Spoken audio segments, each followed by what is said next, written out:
Por onde você gostaria que eu começasse? Olha, eu amei muito você falando sobre a adaptação cultural do protocolo do Essential for Living, mas o que eu amei mesmo é você trazendo, além de toda a tradução da importância, de uma forma apaixonante. Eu estou apaixonada por tudo. Eu tinha muito preconceito desse protocolo. Ah, é? Por quê? É, eu via como se fosse aquela pessoa que não deu certo com o Social Save, Social Cisco Solution, com o VBMap, com o Ables, com o AFOS, ou seja, o nível 3, severo, severo, não tem nada mais, vamos ensinar o básico. E era tudo que eu sentia quando eu sabia do Essential for Living. Quando você trouxe, você fala, não, gente, o meu nível 1, eu tenho um nível 1, 2 e 3 aqui, Amanda. E assim, o meu nível 1 precisa desse protocolo, entende? E aí eu me Sim. sentia assim, caramba, o quanto que é importante e o quanto, quando você trouxe do VibMap, que muitas vezes a gente insiste no VibMap e sabendo que aquela criança ela não se vale, você sabe que ela tem uma deficiência intelectual, que ela precisa de outro protocolo, mas como todo mundo fez curso de VibMap, e aí fica insistindo num protocolo. Quando você trouxe isso, você fala, meu Deus, o mundo precisa ouvir Amanda Bueno, sabe? Capaz. Eu acho que o que vocês precisam ouvir mesmo é o Dr. McGreevy falando sobre o Essential for Living, para vocês sentirem assim a emoção com que ele coloca. Eu sei todas as histórias dele de cor e tento contá-las da melhor maneira possível, assim como histórias de outros professores e professoras que eu tive, mas é nada como você ouvir da pessoa que viveu aquilo e o que motivou ela a criar esse currículo, né? Então, começando por aí, eu vou contar o porquê que o Essential for Living. Oi, Lu! Por que que o Essential for Living foi criado, tá? O Dr. McGreevy, ele chama Patrick McGreevy, me chama ele de Pat.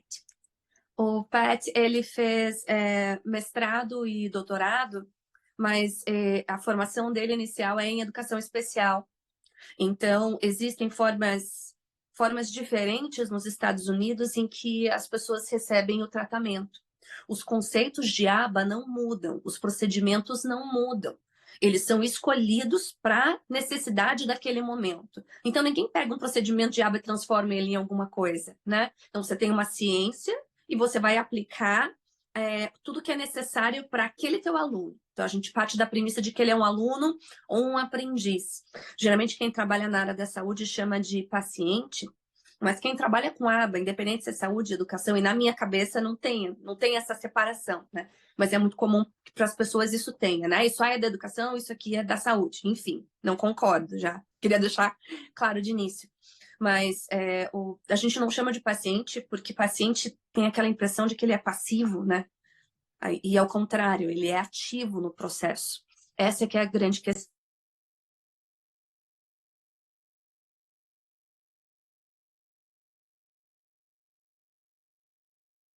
Ficou sem áudio, não ficou, gente? Ficou sem áudio. Meu microfone ficou mutado do nada, agora não foi, né? Mas Voltou. daí o meu vídeo sumiu. Ih, sumiu o vídeo. Ah, que engraçado, né? Aí Peraí. voltou. Voltou Voltou o vídeo, tudo. voltou com áudio? Voltou. Ah, tá. Me avisa aí. Beleza. Daí, então, tem gente que não gosta de chamar de cliente, mas a ideia é assim: existe um cliente primário, ele é o teu aluno.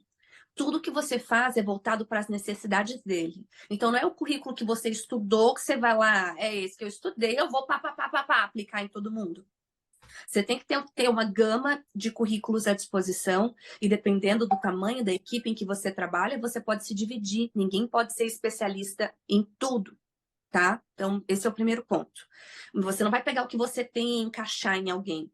Você vai observar. Isso é um princípio da análise de comportamento. O que você tem que fazer? Você tem que observar o objeto de estudo. O objeto de estudo da análise de comportamento é o comportamento daquele indivíduo. Aí você vai observar e criar uma descrição. E até ali você não acha nada. Você não está procurando uma explicação, você está descrevendo. As tuas hipóteses não têm nenhum valor. Porque você só vai criar uma intervenção baseado nos padrões que você encontrou. E se a gente está falando de ABA, a gente está falando só de comportamentos que são socialmente significantes. Parece bobo o que eu estou falando, porque é como se fosse aula 1, mas a questão é que a gente não pode esquecer o óbvio. Se a gente está trabalhando na área aplicada, são só comportamentos socialmente relevantes. Daí você olha para o teu aluno. É socialmente relevante eu obrigá-lo a fazer atividade e depois reclamar para a avó dele que ele não quis? Eu posso partir da premissa de que eu sou uma chata, de que a atividade era insuportável, que não ensina nada de bom para ele e o que ele ganha sentado na mesa. Às vezes tem sorte de não ter dado uma bifa na professora, entendeu? Ou na terapeuta. Entende? Porque muito provavelmente o que está acontecendo é essas pessoas têm uma. A gente está falando de pessoas com sintomas moderados a severos. Não é um currículo para pessoas severas. É para comportamentos moderados a severos. Então, a gente não está falando de nível 1, 2 e 3 de autismo. Eu posso ter uma pessoa que está no nível 1 de autismo e ter um comportamento severo. Por exemplo, um paciente, aluno, aprendiz, cliente do outro supervisor BCBA do CEDIM, que é onde a gente trabalha, o Dayton. O Dayton tem um aluno que é nível 1. Eu atendi ele quando ele era criança e ele era nível 3. Então, pensa assim, tem um monte de gente que chega a nível 3, eles chegam meio parecidos, né? Você começa a intervenção, mas você não sabe quem vai para cá no espectro da independência. Então, imagina a independência como um espectro. Tudo é um espectro, né? A independência é um espectro. Então, ele chegou 100% dependente, um autismo nível 3 e possivelmente uma deficiência intelectual de presente, porque não tem como separar as coisas, né? Num momento como esse. Chegou praticamente igual como todo mundo chegou, né? E daí ele foi recebendo um tratamento, foi nível 1, nível 2, nível 1, até o ponto que a mãe conseguiu voltar para a rede credenciada do plano dela, porque as coisas estavam ficando insustentáveis, né? Os planos começaram a brigar, não queriam mais pagar pelos nossos serviços, mas nesse ponto a gente sentou e falou, dá para voltar para a rede credenciada por enquanto. Mas quando ele estiver ficando adolescente, a gente vai precisar conversar de novo, porque outros desafios precisam ser enfrentados. E foi isso que aconteceu. Ele voltou. Então já não é mais um caso meu, é um caso do Dayton. Então, vou descrever um aluninho, ok? Que tem coisas do Essential for Living sendo trabalhadas, além de outros currículos também. Ele é, como falam, super funcional, eu não gosto disso. Falam que ele é super funcional, que ele é de alto funcionamento ou qualquer coisa que seja parecida, tá? Então, ele lê e escreve muito bem, ele interpreta texto, ele produz texto, e ele segue todas as regras da escola, um garoto extremamente educado, e ele se incomoda quando os outros alunos fazem barulho e não permitem que ele estude. Quando isso acontece, ele não consegue ter um ambiente escolar adequado, porque ele está lá para estudar. Os outros não estão. Mas isso é um problema para ele. Ele não consegue separar essas coisas. Ele fica tão nervoso com os barulhos e com as pessoas gritando e desrespeitando. Não é uma questão sensorial, entende? Desrespeitando o professor, desrespeitando a sala. E ele fica tão nervoso e não sabe o que fazer com isso, que muitas vezes ele pega um lápis e se autolesiona, furando o braço. Isso é um comportamento severo. Você não precisa estar no nível 3 para ter comportamento severo. Se isso continuar, agora não está mais acontecendo, né? Mas se isso continuasse, no final das contas, o professor tira ele da sala de aula, que era o lugar em que ele queria estar. E daí ele ficava numa outra sala vazia que prepararam para ele sensorialmente se acalmar. Quem disse que era sensorial? A gente não enxerga o processamento sensorial de alguém, assim como eu não estou conseguindo enxergar o que vocês estão pensando agora. Entende? Então, esse comportamento teve que ser observado, a gente teve que encontrar padrões, conseguir entender a função desse comportamento, que é a parte básica, mas a gente não tem como controlar toda essa turma.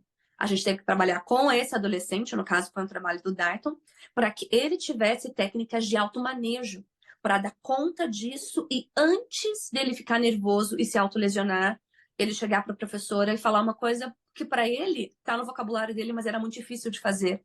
Prof, eu preciso de um tempo. Ele sai da sala e a prof chega para a galera e fala, galera, vamos todo mundo estudar, vocês estão me desrespeitando, isso e aquilo, e dá a bronca dela, faz o trabalho dela, enfim. Daí ele volta, tá todo mundo quieto e bora respeitar a prof, vamos estudar. Para ele foi muito difícil chegar até aí. Então, o comportamento severo pode impedir a tua vida. Não importa se você é nível 1, 2 ou 3 de autismo, se você não tiver saúde emocional, você não vai ser independente. Quantas pessoas a gente conhece que não tem autismo e não tem saúde emocional, e isso afeta a sua capacidade de ter uma ocupação. E as ocupações são diferentes. A gente adulta, a nossa ocupação é trabalho, os nossos filhos, a nossa ocupação de filha, de vó, são milhares de ocupações. Mas a de um adolescente de 12 anos, a ocupação dele é estar na escola, passar um tempo de qualidade com a família. E essa ocupação estava sendo impedida. Entende? Então, o Essential for Living fala disso, de comportamentos moderados a severos, que se você não fizer, você vai perder a oportunidade de ser independente e ou alguém vai ter que fazer por você. E aí a gente entra numa esfera de vulnerabilidade muito grande. Tá? Quase 50% das pessoas diagnosticadas com TEA ou já sofreram algum tipo de abuso ou sofrerão. Pensem nisso. E às vezes eles vão sofrer abusos e a gente não vai saber. Porque se a gente voltar lá no básico do que é TEA, eu vou falar o que é TEA. A gente tem 2 esferas em TEA. Déficit de habilidade, coisas que deveriam estar lá e não estão, e excesso de comportamento, coisas que não deveriam estar lá ou que estão em excesso. E se você imaginar isso em esferas, quando você vai avaliando, às vezes a esfera de excesso, o comportamento é desse tamanho. Aí você pode chegar à conclusão, se apresenta um VISC, só para lembrar, a VISC é o teste de inteligência padrão, não tem nada a ver com ABA. Não quer dizer que a gente é contra. Mas se eu, como psicóloga, for aplicar um VISC, eu não assino como analista do comportamento. Eu assino como psicóloga. Porque esse é um instrumento psicométrico, não é um instrumento de ABA.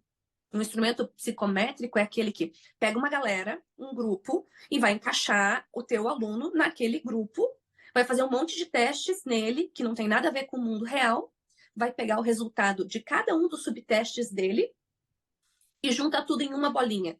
E pode condená-lo para sempre a ter deficiência intelectual, ou ele é limítrofe. E daí o que eu faço com isso? Eu sempre falo, pendura na parede ou guardo na gaveta? Entende? A inteligência, a gente chama de uma construção hipotética. É uma outra coisa que eu não tenho como enxergar. Tô vendo daqui, nossa, mega inteligente. Não dá. Uma construção hipotética é alguém diz, em algum momento da vida, falou, e se eu classificar as pessoas pelo quanto elas funcionam? E daí eu uso estatística para calcular isso, transformo num número. E daí eu entrego para você, e você fala como é que aumenta o número. Você fala, não é meu problema, eu trabalho só com avaliação. Próximo! E assim as coisas seguem, né? Essas avaliações psicométricas, elas têm que ter uma função na vida dessas pessoas. Então, muitas vezes, a aplicação de um teste como o VISC serve para que o neurologista tenha uma informação que ele já sabe consumir. Muitas vezes a escola pede isso porque é uma coisa que a escola já está acostumada a consumir, mas nem sempre isso pode refletir a verdade. Por exemplo, num teste de inteligência como o VISC, eu vou medir a tua capacidade de entender o que eu falo através de você me explicando se você entendeu. Aí você pensa comigo. Em autismo, a gente tem uma dificuldade de... Eu sempre resumo assim, ó. Conversa de elevador. O que é autismo? Aí você pensa, meu Deus, como é que eu vou explicar? Tô chegando, eu tenho 3 andares para explicar. Eu sempre falo assim. O autismo te impede de usar socialmente o que você aprendeu. Você pode ter aprendido isso aqui e você não usa socialmente. Você pode ter aprendido isso aqui e não usa socialmente. Isso é autismo, tá? Então, se eu quero medir o quanto você entende do que eu falo, quer dizer, a área de compreensão verbal, eu vou medir isso com você me explicando o que eu acabei de falar. Faz sentido? Então, a gente, quando está lidando com ciência na educação, que deveria ser sempre, educação já deveria ser ciência junto, vocês entendem? Assim, ciência na educação, tem um tabu ciência na educação. Eu falei, meu Deus, vai onde a gente vai parar? E vocês vão ajudar a mudar isso. Então vai chegar o dia que a gente vai falar sobre educação. Hoje a gente tem que falar ciência na educação. A gente não pode parar para perder o óbvio, porque a psicologia é recheada de hipóteses e de julgamentos. A gente tem que tomar muito cuidado com isso. E são os professores que ajudam a mudar isso, porque o professor nunca perde a capacidade de questionar o óbvio. E vocês têm que questionar os especialistas. Beleza? Então tá. No Essential for Living, a gente vai medir a compreensão do que é dito através de como essa pessoa age, como que ela consegue ter acesso ao que ela deseja. Então você vai ver se é se aproximando, se é te levando, se é olhando para o que quer. E às vezes essa esfera de excesso comportamental é tão grande que essa pessoa pensa o que quer, ela sabe o que ela quer, mas ela não tem a menor ideia nem de como te pedir. Então ela já começa a chorar. E você fica, você quer isso? Você quer isso? Você quer isso? Você quer isso? Você quer isso? Ah, era isso que você queria. Então você tem que sair mostrando tudo. O que acaba acontecendo? Com o passar do tempo, o histórico de aprendizado desse aluno é: se eu sofrer chorando, eventualmente eu vou chegar onde eu quero. Então, sem querer, a gente acaba ensinando para essa população que sofrer é o melhor caminho para ser feliz. Isso é muito cruel. Usando é horrível, mas é a mais pura verdade. Então, a gente desconstrói esse caminho ensinando que se chorar, se só chora para conseguir o que quer, no momento que respira para chorar, eu sempre falo que é aquele momento da Chiquinha, sabe? Que... Nessa hora que deu aquela puxada de ar para chorar de novo, aí você dá tudo, tudo. Porque você não sabe exatamente o que quer, né? Aí você vai, abre o baú, entrega tudo.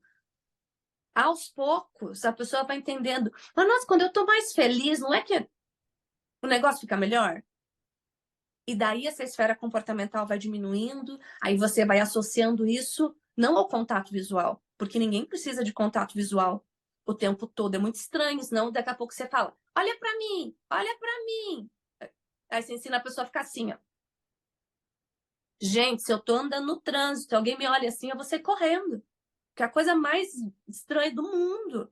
É desconfortável. Por que a gente vai ensinar? A gente tem que ensinar o que é funcional, o que é aplicado, e não é socialmente significante. Eu posso passar a vida toda sem olhar nos olhos de alguém, meu marido não ia gostar, mas dá pra viver, entendeu?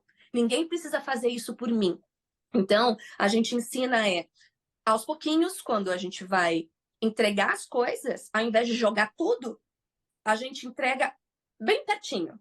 E daí a pessoa vai pegar. E daí você entrega. Ela falou, nossa, na hora que eu pego. Pode ser pegar sim, não tem problema. Uma coisa de cada vez. Então, aos poucos, o choro vai diminuindo, a gente vai se aproximando e pega.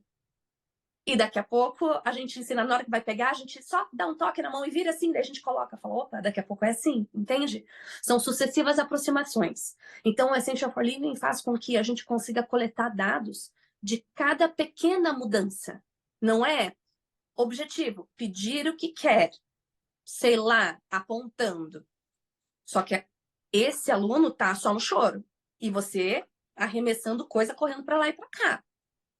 E daí você só vai dar um ok naquilo quando ele realmente pedir apontando. Gente, isso também é um espectro. É uma miríade de coisas que acontecem até o apontar. E o Essential for Living foi criado para, o Dr. McGreevy fala para você tomar dados de pequenos incrementos na melhora daquele comportamento-alvo. Entende? Então eu tô chorando, mas eu consigo chorar sem me bater. Isso já é uma melhora. E tudo isso está previsto nessa coleta de dados que é prontinha. Você pode imprimir ela e ir marcando com marca-texto, né? Aí você usa para o teu objetivo.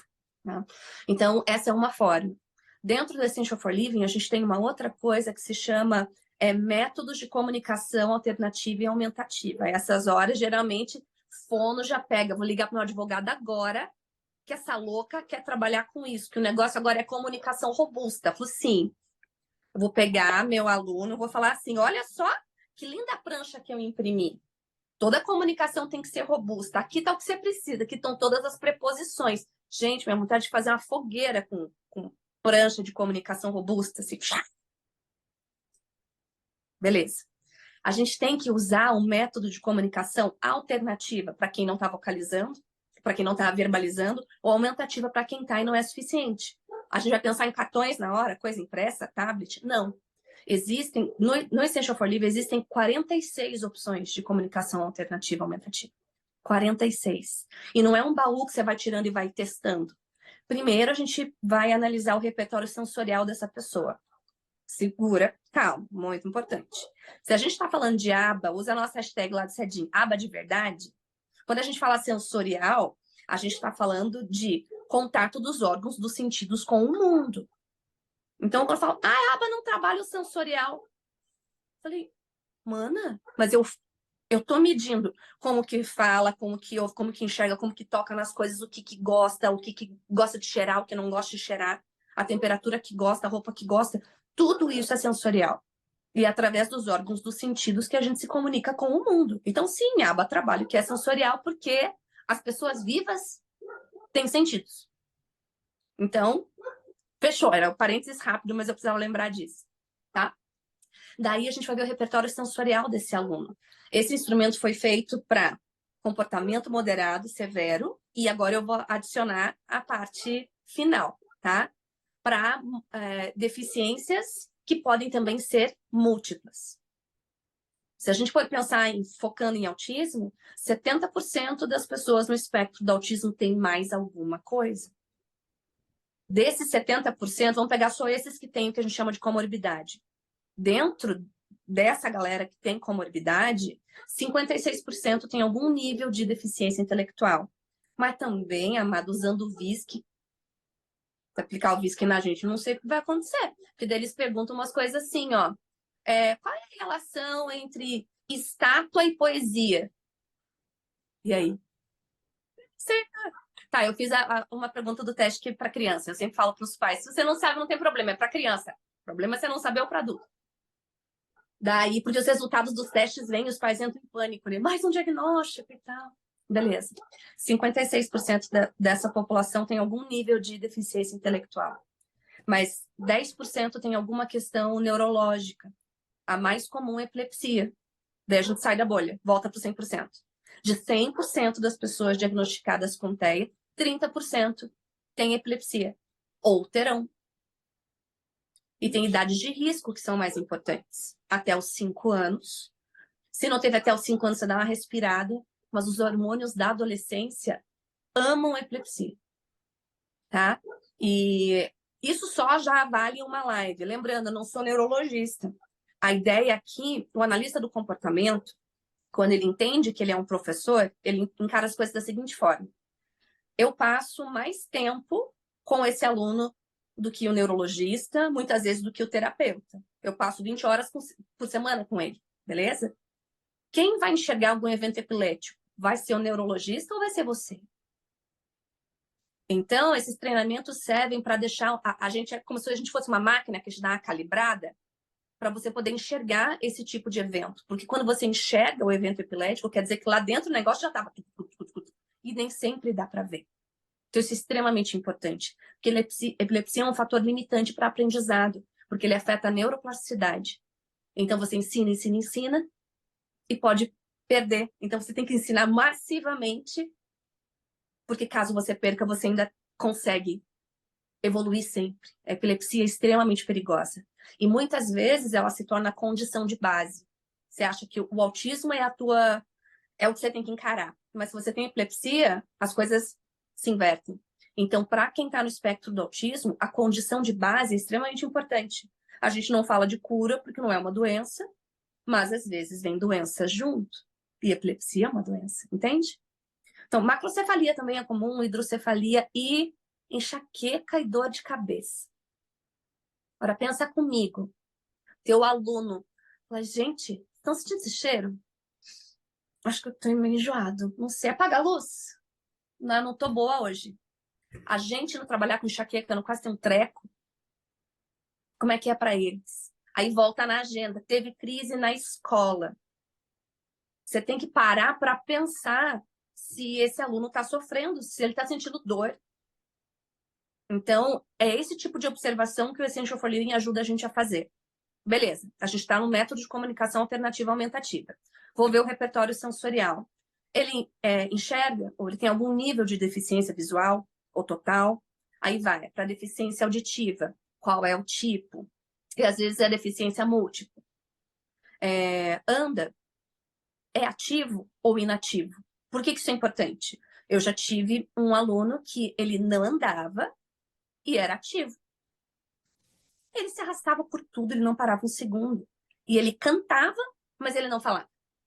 E ele estava perdendo a visão progressivamente e não tinha função nas mãos. E aí, galera, qual método de comunicação alternativa vocês escolhem para esse gatinho? Uma prancha com comunicação robusta? te puxar o cartão, mas ele não tem esse movimento. O que você vai fazer?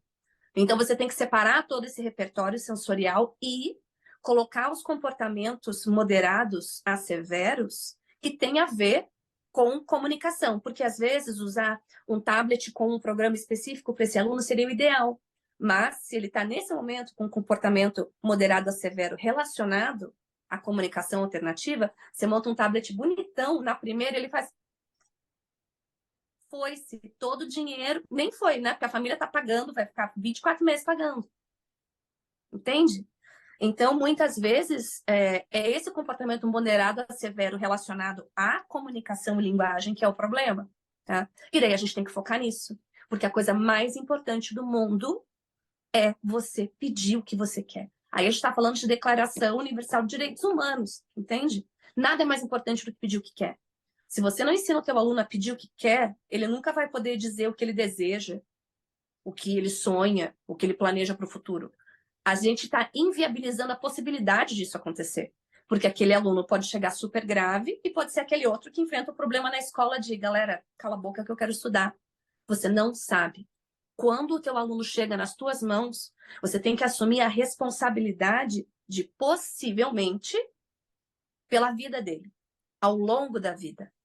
Porque se só 47 a 50% das pessoas no espectro do autismo, que lá aquele estudo lá do Lovas, que foi replicado várias vezes, então ainda é válido, precisa ter, vamos lá, diagnóstico precoce, intervenção intensiva, mas não é qualquer porcaria. Nesse momento que a gente tem mais base em evidência é a aba, eu sempre falo, o dia que não for mais a aba, eu guardo meus certificados com o maior amor do coração e segue em frente. Isso é raciocínio científico, né? Falar, ai, my precious. Falei, não, eu estudei o negócio, foi legal, agora tem uma coisa melhor. Imagina se médico fosse assim, falei, gente, mas estudei tanto sanguessuga. Eu tenho um montão, até vendo sanguessuga. Não vou continuar. Não é assim. Por que a gente aceita isso na intervenção com os nossos alunos? Tá? Então, a gente tem que estar aberto para novo conteúdo científico. Eu tive um aluno que ele tinha várias dificuldades, mas a principal, no momento, era a gente encontrou um método de comunicação alternativa que era perfeito para ele, mas o comportamento moderado a severo dele impedia isso.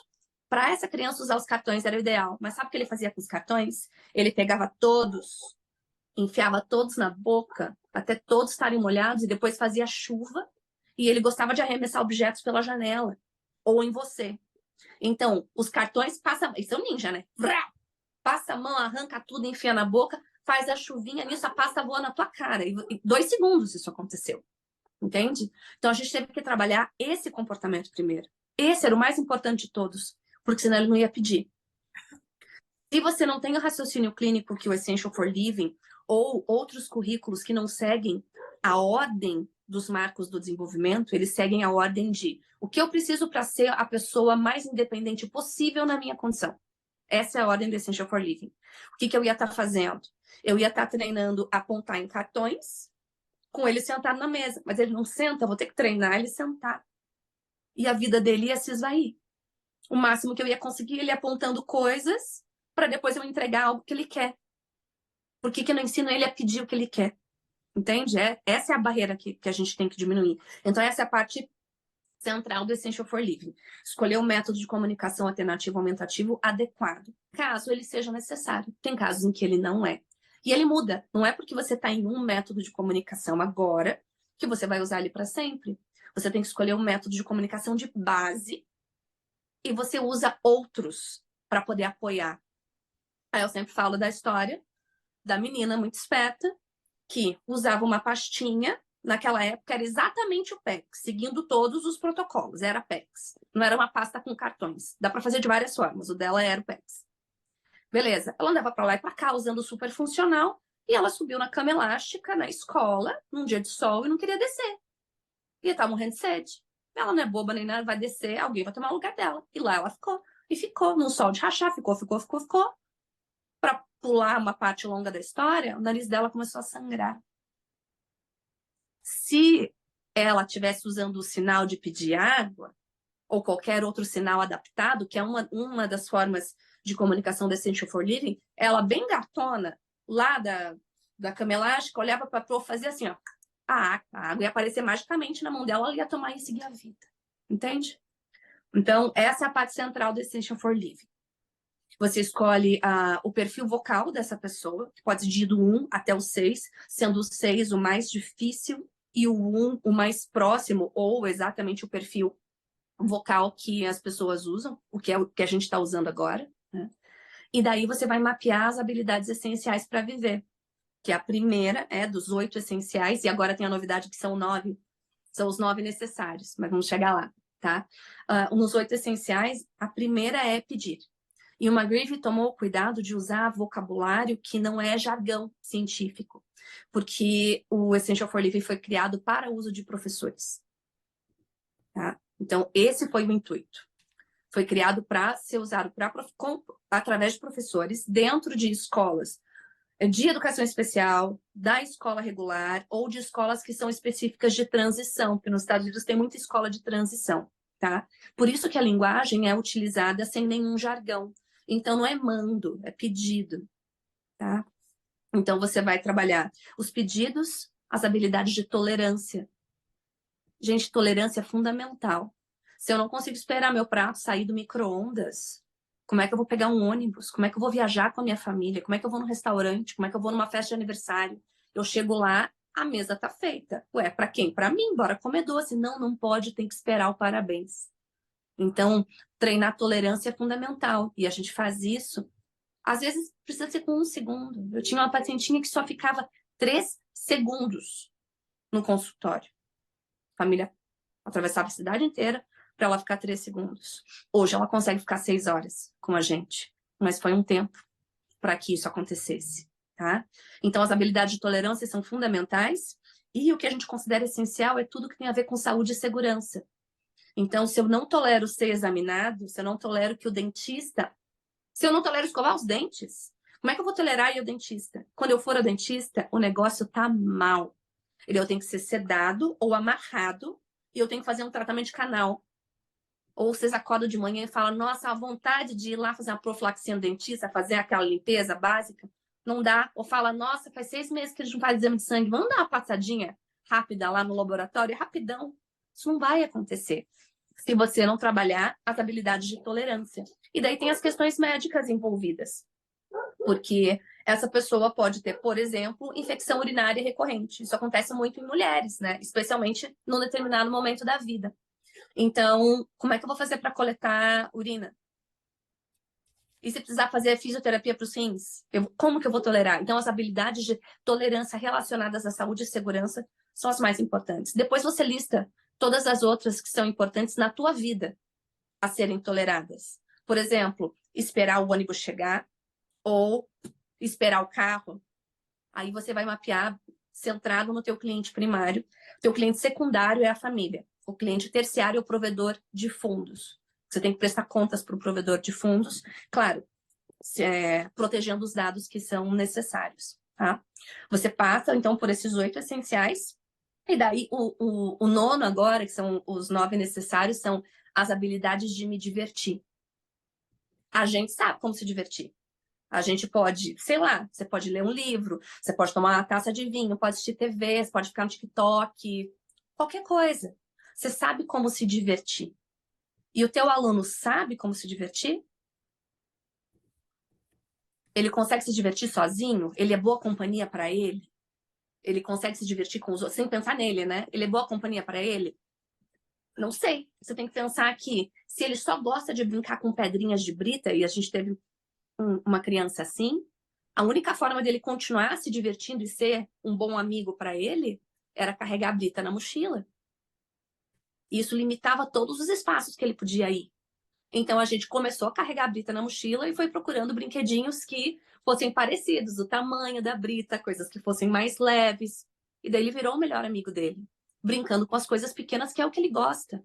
Quem disse que eu tenho que ensinar ele a brincar com a casa da Peppa porque ele tem 3 anos e é a hora da Peppa? Ele gosta de assistir Peppa. Quem disse que ele quer brincar com a Peppa? Ele assiste Peppa, quer brincar com a Brita, entende? Então ele precisa ser um bom amigo para ele e a gente tem que criar as oportunidades para isso. Senão, fica sem fazer nada e entra em sofrimento.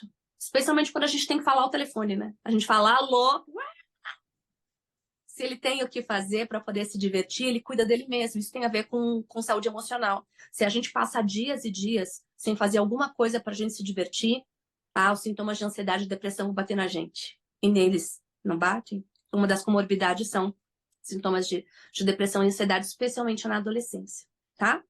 Então, depois que você passa por essa parte, perfil vocal, vai para o método de comunicação alternativa e aumentativa, é quando você vai para a avaliação de todas as habilidades. Tem 3.000 habilidades no Essential for Living, mas você não precisa ensinar todas, você tem que ensinar aquelas que são aplicadas.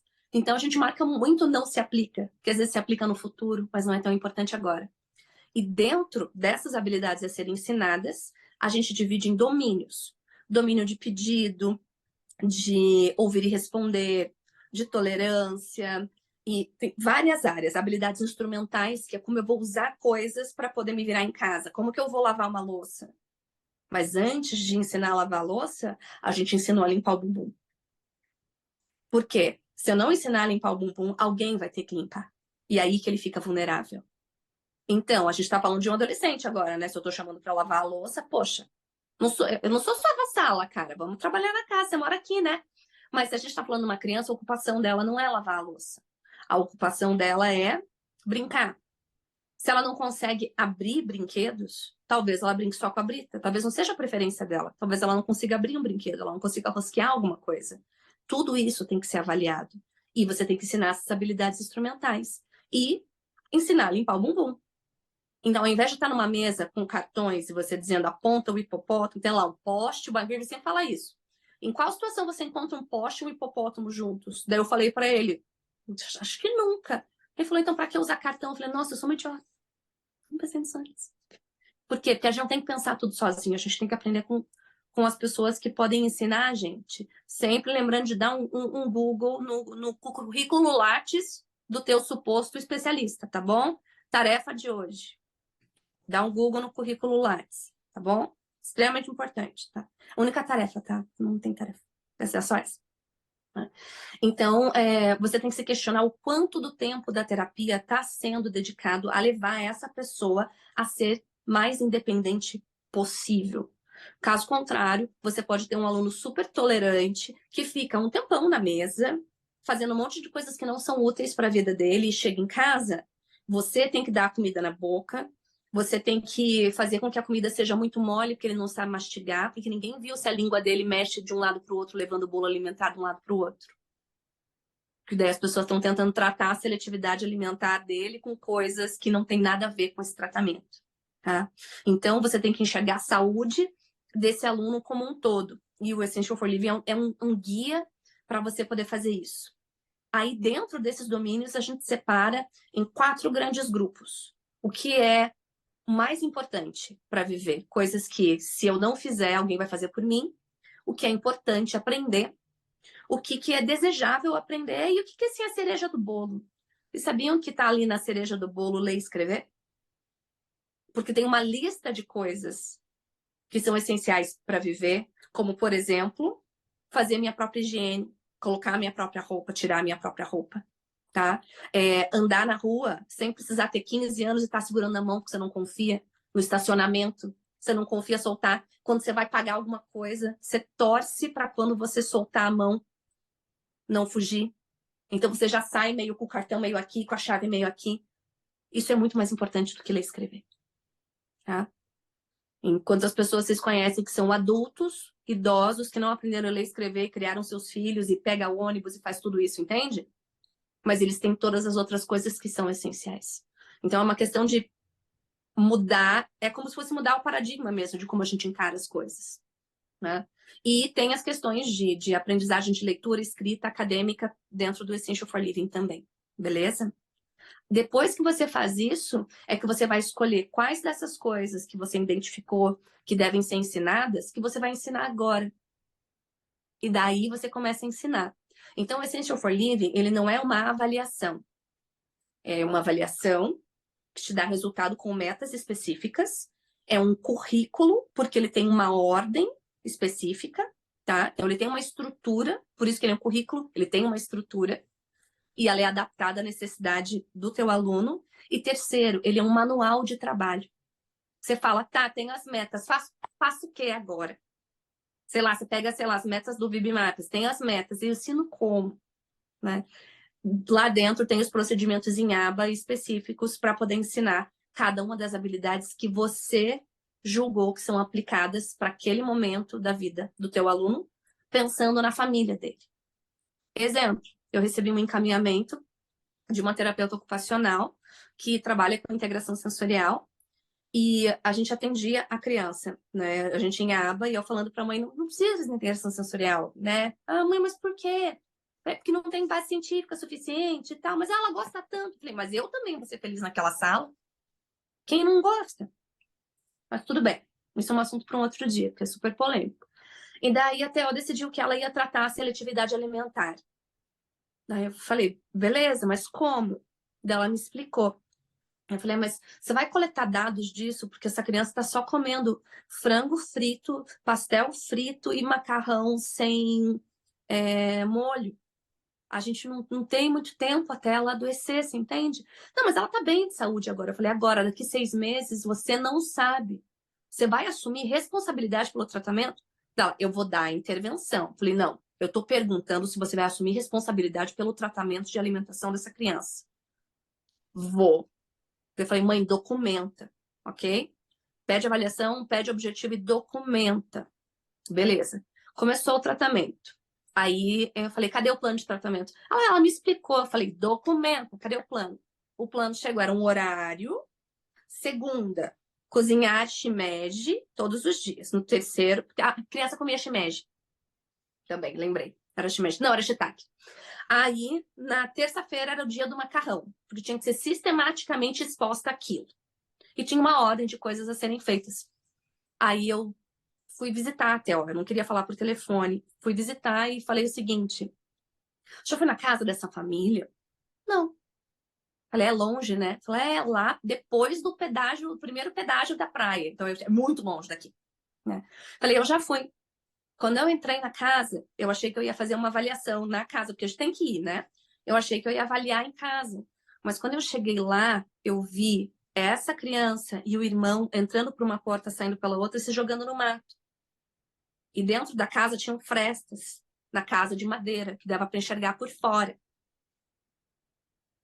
Ela estava, eu contei, com 22 picadas de cupim nas pernas. Sabe aquele cupinzão desse tamanho? Um vazão assim? Com picadas na perna.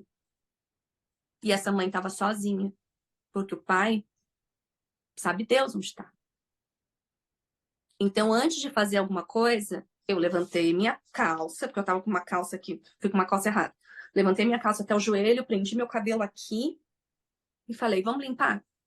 Tinha uma infiltração na parede, ela falou, eu sei tudo isso, mas eu não consigo limpar porque eu tenho que manter eles vivos. E eles correndo pela casa. Como que ela vai aplicar isso? E nem estamos questionando se isso é tratamento adequado. Mas você tem que pensar se o que você está colocando como meta é aplicado à vida dessa pessoa. Resultado, eu saí de lá, fui no Balarote comprar um monte de tranca, daquelas tranquinhas, sabe? Que você vê em portinha de bar, assim, ó. Coloquei na casa inteira e falei, agora estão seguros. Quando for pro quintal, você abre, eles vão pro quintal, eles vão brincar e você vai estar junto. Entrou, tranca a porta. E coloquei nas metas. Andar na rua em segurança. Ok? Depois a gente juntou para reformar a casa, enfim, mas isso é outra história. Corta para 3 anos depois, porque a Theo ficou 3 anos fazendo o tratamento. A Theo me encaminhou a criança, dizendo que ela fez tudo que estava ao alcance dela, mas que a questão era comportamental, e jogou para mim.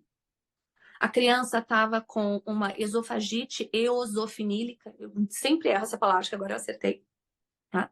Gravíssima. E a gente em aba só começa tratamento de seletividade ou recusa alimentar, são coisas diferentes, isso pode ser um assunto para uma outra live, enfim, depois de passar por exame médico. Então tem que fazer exame de sangue, tem que ir no gastro, tem que receber liberação. E a mãe, ai, por quê? Falei, porque eu preciso saber se eu vou fazer bem para tua criança ou se eu vou machucá-la. E eu ia machucar essa criança se eu começasse pelo alimento que a nutricionista, que também tem que passar por ela, escolheu como alimento importante. Por quê? Porque aquele alimento ia piorar a esofagite dela. Eu podia adoecer ela mais. Entende? Quando isso é grave. Com a liberação médica, a gente começou o tratamento. E hoje ela come muito bem. Não tudo, mas come muito bem e não tá mais doente. Tá? Então, o Essential for Living serve para essas coisas. Por isso que ele é tão grande, né? Porque é um manual de trabalho. Então, aqui a gente tem esse livro, a parte cinza, é o teu manual. Tá? É daqui que você tira tudo que você vai fazer. Aí, você tem o protocolo do estudante. Isso aqui é para o estudante. Põe o nomezinho dele aqui. Aí tem um manualzinho pequeno só para os 8 essenciais. E um guia de uso introdutório. E esse aqui dá para baixar no site do Essential for Living de forma gratuita. E a gente já terminou de traduzir ele. Então, logo, logo vai estar no site em português e vocês já podem começar a usar os 8 essenciais sozinhos, porque ele é autoexplicativo. No Cedin, o Essential for Living virou a parte de entrada, que é a avaliação rápida, onde a gente vê os 8 essenciais, a parte rápida, virou o protocolo. Pode chegar dizendo, é nível 1. Todos entram lá e passam pela parte inicial do Essential for Living, porque eu não tenho como adivinhar o futuro, tá? Então, eu preciso ter esses dados antes. E daí a gente vai escolher qual é o currículo de base, se é o VBMAP, se é o PIC, se é o AFOS. AFOS a gente usa muito raramente, mas tem várias opções de currículo, mas é obrigatório passar pela parte... Opa, essa aqui, a parte curtinha. E essa parte curtinha está dentro do manual de uso, tá? A tradução do Essential for Living está agora no capítulo 8. São 12. Então, eu acho... E a gente está acelerando cada vez mais. Para o ano que vem, a gente está planejando um workshop no Brasil. E o Dr. McGreevy vem. Então, a gente ainda não sabe exatamente onde fazer. Aceito dicas. Eu sei que em Curitiba a gente vai fazer, mas a gente aceita dicas de outras cidades. Porque o estado do Paraná, que é onde eu moro, não sei, Antônia, se você já sabe oficialmente disso, mas acatou o Essential for Living como currículo base para os 399 municípios do estado. E o Dr. McGreevy liberou a parte inicial de forma gratuita, já está no documento oficial assinado pelo governador, que é o guia de base para tratamento de autismo no estado. Tá? A gente não coloca aba no nome das coisas, porque isso tem que ter a ver com a lei, né? A lei é base em evidência. Então, se mudar amanhã, entende? Então, mas enfim, tem toda o embasamento ali. Então, todas as crianças, só que não é obrigatório, né? É o instrumento de escolha. 2 municípios no nosso estado se recusaram a acatar. Tipo, acho que é fazer o que a gente quer. Então, por causa disso, não é obrigatório. Aí, se você quiser, você usa. Se não quiser, também você faz o que você quiser. Autonomia profissional, que chamam. Alimentos, e Tá? você, né? Oi? Alguém falou alguma coisa? Estava o áudio Tá. aberto. Ah, tá. Então, vai ser uma realidade logo. A gente espera que o mais rápido possível. E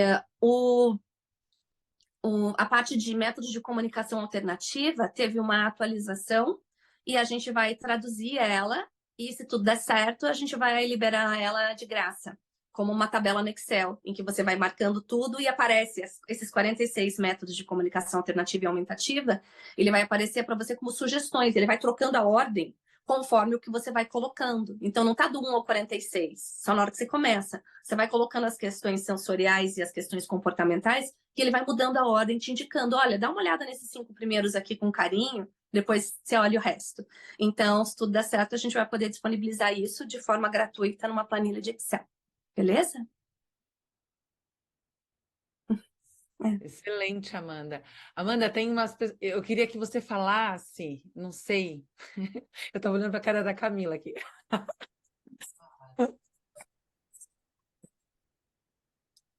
Mas eu achei legal. Não, ela não falou. Mas tem a Deise. Cadê a Deise? Camila e Deise, quando você fala assim, e eu acho que eu entendi bem que você disse sobre várias possibilidades de CAA, né? E às vezes a gente coloca uma única possibilidade, aí você trouxe essas 46 possibilidades. Mas dentro dessas 46 possibilidades, fazendo uma boa avaliação, né, tendo pré-requisito para isso, você vendo que aquela criança ela dá conta de uma comunicação alternativa robusta, você Uhum. indica ou não? É a criança que indica, né? É a necessidade dela, Legal. não é a gente. Então, tudo vai depender do que ela precisa naquele momento. E se a coisa certa for escolhida, eventualmente, talvez ela não seja mais necessária. Às vezes, ela vai ser necessária para sempre, mas o questionamento sempre tem que ficar. Então, não pode ser só, é só o PECS, é só comunicação robusta, é só isso, daqui a pouco é outra coisa, e outra, e outra, e outra, né? Então tem que ser centrado no que o teu aluno precisa, não o que você acha que é bom ou não, né? Ou o que você estudou mais ou não.